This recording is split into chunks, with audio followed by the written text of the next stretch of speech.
Good afternoon mga kabakal. So let's go guys, back day. So ito yung inuna natin guys ha. So sa clothes tayo. So lot fold down na machine. Okay guys. So pang last set na namin ito. So mabigat na to kaya nagsuswing na naman tayo. Okay lang yun guys. So basta pagka yung magaan pa, sakto natin yung buhat natin. Ayun o, bigat na. So binubuhat ako ng binubuhat ko. So nagpa-flex na rin tayo guys para sinasabay ko na sa workout para mamaya hindi natin nagpa-flex. So para nasasanay din ang muscle natin.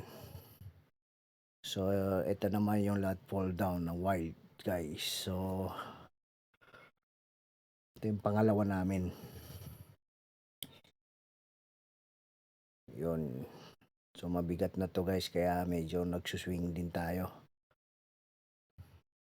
Okay. So pag mabigat guys, kahit makailan lang tayo basta tayo yung nagbubuhat. So kahit may trangkaso tayo, may ubo, nagji-gym pa rin ako. Yun. So yun lang guys ha. Kailangan may disiplina pa rin tayo kahit may nararamdaman tayo sa sarili. So importante yun guys. Trangkaso at ubo, nararamdaman ko pero heavy pa rin ako magbuhat. Okay, ganun talaga guys pag mas nangunguna sa atin ang disiplina. So ito na yung next workout natin sa back guys. No? Lumalapad na rin tayo guys. So hindi halata na meron tayong sakit. Yun. At ito naman yung next natin guys. So wag na natin to tatanggalin sa workout natin sa back guys. Ito yung magpapaganda ng upper back natin. Yung bukol-bukol. Okay. And then flex ulit guys. Yun. Oh, inuubo na tayo guys. Yun oh. So next natin ulit. At ito na yung pinakalas namin dito guys.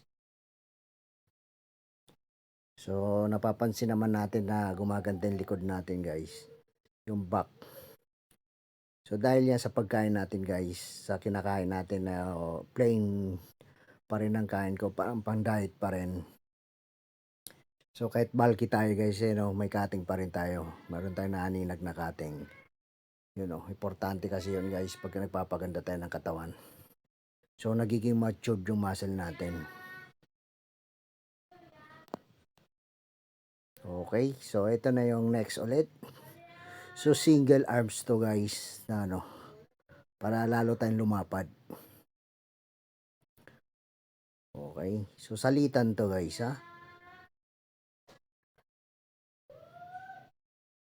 Next naman, so buhat tayo ng lakas, then buhat ulit. Tayo papahinga guys sa pag-gym. So tuloy-tuloy lang dapat. At ito na yung last workout natin guys sa back. So nagbaras ako. Yun. So salamat ka pala guys sa mga followers natin. At yung Pasig Laban na pinunta natin na magandang palaro. Sana makalaro ako next year doon. So ang gaganda ng mga player na pumunta at nag-compete. So salute sa inyo mga guys. Kita-kits tayo ulit. So sana makasali ulit ako sa inyo makapag-prep at lumabas din tayong tulad nila na magaganda ang katawan. So yun lang guys, sa mga baguhan na followers natin guys, try nyo yung mga workout natin. So hindi kayo mapapasubo dyan, gaganda at gaganda. Lalo na kung sinasabayan nyo na tamang pagkain guys, so protein. At syempre huwag tayo bibitaw din sa kanin. So yun lang guys, maraming salamat. So thank you. Sukran sa mga followers natin, yung mga kababayan natin Moro, at sa mga bago nating mga new followers. So dumadami na rin pala yung mga followers natin at marami rin nagchat-chat sa atin. So ganun lang guys, kailangan natin ng tamang workout, tamang pagkain, siyempre supplement. So natural po ako ngayon guys, wala tayong tinitake ng mga gamot. Okay, sinusubukan ko kumain ng walang mga plain na pagkain na walang mga lasa. Yun, nakikita naman natin na medyo gumaganda katawan. So, yun lang guys. Thank you.